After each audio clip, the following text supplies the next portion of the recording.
Hello everyone, welcome back for another YouTube tutorial. So today I'm doing some extra long duck nails. I've had these XXL straight taper square tips stuck back in my container closet for for a couple of months now. I usually don't use these kind because I order them from AliExpress and they have like this shine or something on them that makes it really kind of hard for the glue and the tip to adhere to the natural nail plate. So I really don't use these nail tips that often, but because this is for practice purposes, I pulled them out so I can use them. Right now I'm knocking off the shine of the nail tip some so that I can apply the duck nail tip to the end of it. You'll see that I kind of struggled with putting the nail tips on for a little bit because just wasn't sticking. Like, I don't know what it was. It just really wasn't sticking. So I ended up having to use my glue resin, spray a little bit of the glue resin on the end of the tip, and then stick the duck tip on, and it worked better that way. Now the duck tips, I ordered them from off of Amazon, and they are a little bit thin. I kind of don't care for them. There are other ways to achieve duck nails, and I definitely want to try those ways because these tips they're okay, but I guess I don't know. I kind of want that sharp type crisp look to them, and I've seen that some people just use the end of nail tips to get a duck nail. So I'm definitely gonna try that experiment next to see. Now it was super difficult doing these nails, and I actually kind of got discouraged for a minute while I was doing these bad boys because honestly this was my very first time doing nails this long, and I didn't think it was going to take me so long to do them. It actually took from start to finish 4.5 hours. It was a struggle. When I say a struggle, it was a struggle doing these. But my daughter, she was super patient with me. I don't really think she cared. She had her phone. She was doing her own little thing. She was just like, "Mom, you can do it. You can finish this." And after doing my application, I realized, okay, I can finish this set and complete the style. Now, when you're doing duck nails, it's good to not do too much filing because it'll end up kind of looking a little weirdish, like a extra wide square versus duck. And a few of my nails did kind of come out like that, and that's because I was second guessing myself when it came to the filing. I also advise that when you're doing like extensions of duck nails, try to file out the line of demarcation that's between the two tips to kind of give it a better blend. And especially when you're doing your application, it'll blend better and you won't have that hump where you can tell there's two tips there. So kind of blend them out as good as possible. As you can see, I am trying to blend the two nails to kind of make it more of a smoother lay when you get ready to do them. And then I also turned them over and I drilled up under there to kind of knock off that line of demarcation between the two nail tips to give it a better blend. Okay, so when I started applying my acrylic, I actually started where the duck nail is and I built all the way up. I chose this way because I really wanted to have a good lay through and through, and it gave me a chance to really see where I needed to, any areas that I needed to fix or apply more acrylic or anything like that. Most people will do a one bead method. I chose to do this way because I really wanted to make sure that I built a really strong structure so that these nails could last long. And I wanted to make sure I built a good structure where the apex area is, because it's when you have nails this long on, you really want to build a good apex area so you can have a lot of strength in that area and there won't be soon as they walk out, the nail won't break or anything like that. So I really focused on applying the acrylic the best way I knew how and building a good structure. So I started from the bottom and worked my way up to the top.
Alright, so on to the fun part. So yes, my table is a hot mess. I went on ahead and did her first hand off camera while my phone got a little bit of more juice on it.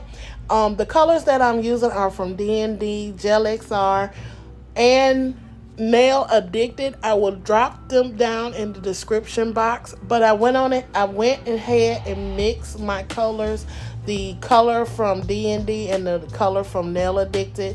Those are my two blues. And then my Gelxir, my black, I mixed it into the light blue D&D, to get my color palette of what color blues that I was going to be doing for this trendy denim set that's been going on Instagram.